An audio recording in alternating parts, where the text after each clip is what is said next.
Party ने इस तरीके की जिम्मेवारियां समय समय पर दी भी हैं और पार्टी की अपेक्षाओं के हिसाब से उन जिम्मेवारियों को परिश्रम से पूरा करने की कोशिश भी की है।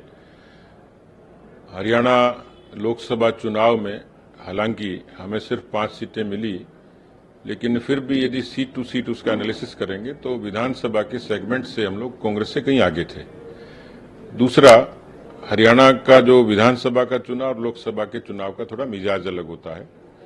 जिस तरीके की कांग्रेस की वहां अंदरूनी स्थिति है वो बहुत बेहतर नहीं है।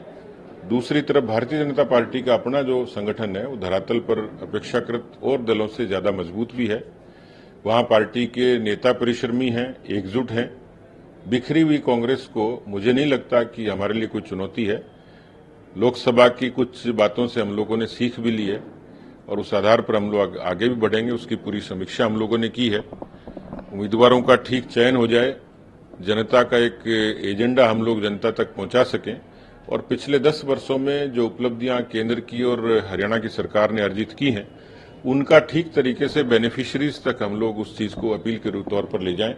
तो मुझे लगता है कि सब लोगों को साथ लेके, कार्यकर्ताओं को, नेताओं को साथ लेके हम लोग हरियाणा की चुनौती को निश्चित रूप से सफलतापूर्वक पार पाएंगे। सतीश जी, लोकसभा चुनाव हाल ही में हुए हैं, उसका परिणाम यदि देखिए तो हरियाणा की जो 10 सीटें बीजेपी के पास थी उसमें से 5 ही सीट जीत पाए हैं। ऐसी स्थिति में अब कुछ ही महीने बाद जब वहां विधानसभा चुनाव होंगे तो एक बड़ी चुनौती रहेगी, क्योंकि हाल ही में जो लोकसभा चुनाव है उसका कहीं ना कहीं इफेक्ट भी पड़ता है उसके परिणामों का। मैं नहीं मानता कि वहां बिखरी हुई कांग्रेस बीजेपी के लिए कोई चुनौती है।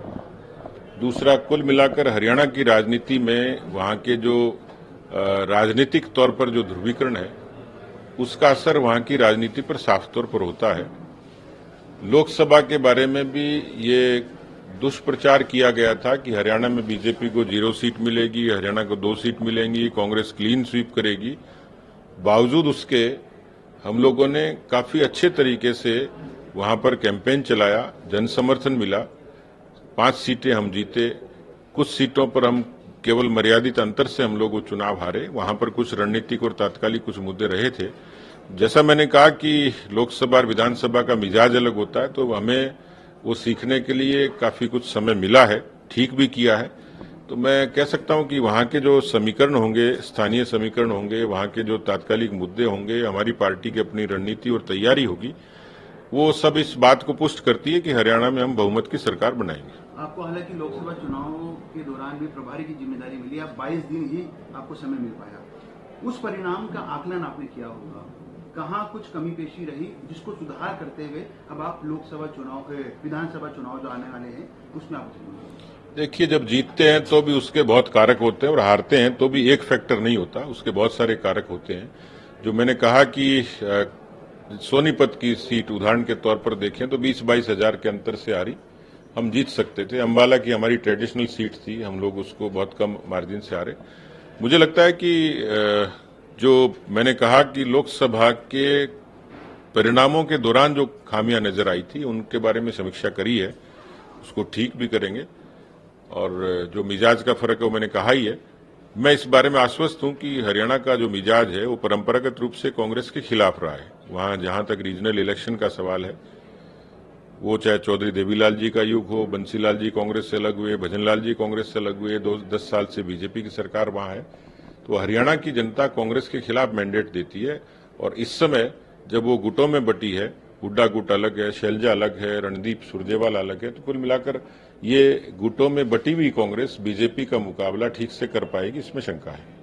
इन चुनावों में देखा गया, सुनने में ये भी आया कि किसान की नाराजगी है, अग्निवीर योजना की बात की जाए या फिर किसान आंदोलन का कुछ असर लोकसभा चुनाव में आपको दिखा? और चूंकि हरियाणा की बात की जाए तो बड़ी संख्या में किसान कौम के लोग वहां पर रहते हैं। देखिए, मुझे लगता है कि एक भ्रम फैलाने की कोशिश की गई और पिछला लोकसभा का चुनाव देश भर में एक नैरेटिव पे लड़ा गया। कहीं संविधान बदलने का कुप्रचार किया गया, कहीं आरक्षण को खत्म करने का किया गया, लेकिन अब पूरे तरीके से वो लोग बेनकाब हो चुके हैं, संसद में हो चुके हैं, सड़कों पर हो चुके हैं। और इसलिए कांग्रेस के लिए ये क्षणिक खुशी थी, वो भी यदि 99 सीटों पर खुशी मनाते हैं तो हास्यास्पद सी बात है। इंडी गठबंधन के लोगों ने कश्मीर से कन्याकुमारी तक अलायंस किया, लेकिन उसका नतीजा 0 निकला। तो मुझे लगता है कि जो नैरेटिव था, जो मुद्दे पिछली बार जो लोगों के बीच में प्रचारित किए गए, वो उन लोगों को अब समझ में भी आया है जो जिस तरीके से दुष्प्रचार हुआ था। तो मुझे लगता है कि हरियाणा का जनमानस अच्छे तरीके से परिपक्व है, मुद्दों को भी समझ चुका है और इसी आधार पर मैं कह सकता हूं, जो मैंने कहा कि लोकसभा में ये प्रचारित किया गया कि हरियाणा में एक सीट नहीं आएगी, आज हम 5 सीट लेते हैं, असेंबली में हम लीड करते हैं सेगमेंट वाइज, तो मुझे लगता है कि ये पर्याप्त है, एक इंडिकेशन है कि हरियाणा की जनता बीजेपी के साथ रहेगी। मेरा एक सवाल ये भी, चूंकि आप राजस्थान के भाजपा के अध्यक्ष भी रह चुके हैं, कद्दावर नेताओं में आपकी गिनती होती है, अब चूंकि हरियाणा प्रदेश का आपको प्रभार है, तो राजस्थान से चूंकि पुराना ताल्लुकात रहा है, तो ज्यादा दूर तो नहीं हो जाएगा मामला राजस्थान से? नहीं, दूर नहीं होगा, दूर भी नहीं है, बॉर्डर स्टेट है और पार्टी जो जिम्मेवारी देती है, मुझे कहीं कश्मीर भेजती तो भी जाता, झारखंड भेजती तो भी जाता। अच्छा ही है मुझे नजदीक का प्रदेश दिया, मेरे लिए तो सहूलियत है। आदमी जड़ों से कभी खत्म नहीं होता है, न उससे अलगाव किसी तरीके से होता है। पार्टी ने एक जिम्मेवारी दी है, मुझे परिश्रम से उस जिम्मेवारी को पूरा करना है, मेरी प्राथमिकता तो ये। क्या कुछ गठबंधन का सहारा हरियाणा के विधानसभा चुनाव में बीजेपी लेगी, क्योंकि एनडीए के भी कई गठन दल है? देखिए, हरियाणा के बारे में गृह मंत्री जी पिछले दिनों हरियाणा आए थे, उन्होंने स्पष्ट कर दिया था कि हम न तो प्री पोल अलायंस करेंगे और न पोस्ट पोल करेंगे, भारतीय जनता पार्टी बहुमत से सरकार बनाएगी, इसलिए मुझे नहीं लगता कि हमें किसी अलायंस की आवश्यकता रहेगी। राजस्थान की यदि बात की जाए तो राजस्थान में जो हाल ही में जो लोकसभा चुनाव हुआ था, 2 बार लगातार 25-25 सीटें भाजपा ने जीती, इस बार सीटें कम आई, 14 सीटें ही जीत कर रह गए। अब समीक्षा हुई होगी पार्टी के स्तर पर, आप भी चूंकि वरिष्ठ नेता है, और जो हालात अब बन रहे हैं, एक मंत्री है किरोड़ी लाल मीणा, उन्होंने पद से इस्तीफा दे दिया, किस तरह देखते हैं? मैं राजस्थान के बारे में ज्यादा नहीं कहूंगा, क्योंकि यहाँ का जो मौजूदा नेतृत्व है वो सक्षम है इन सब बातों पर अपने स्पष्टीकरण के लिए या अपने बयान के लिए, लेकिन फिर भी मैं कह सकता हूं कि राजस्थान में हमने बहुमत की सरकार बनाई। ईआरसीपी से लेके पेपर लीक से की एसआईटी से लेके तमाम मुद्दों का तत्कालीन समाधान पार्टी ने किया, यहाँ की सरकार ने किया है। जब चुनाव में हार होती है तो उसके बहुत सारे फैक्टर होते हैं, पार्टी ने उसकी समीक्षा भी की है। और राजस्थान में भी, जैसे मैंने कहा कि हरियाणा में सीटें कम आई, उसकी समीक्षा करी, तो राजस्थान में भी जो आई है उसके बारे में शीर्ष नेताओं ने उसको समीक्षा अच्छे तरीके से की भी है।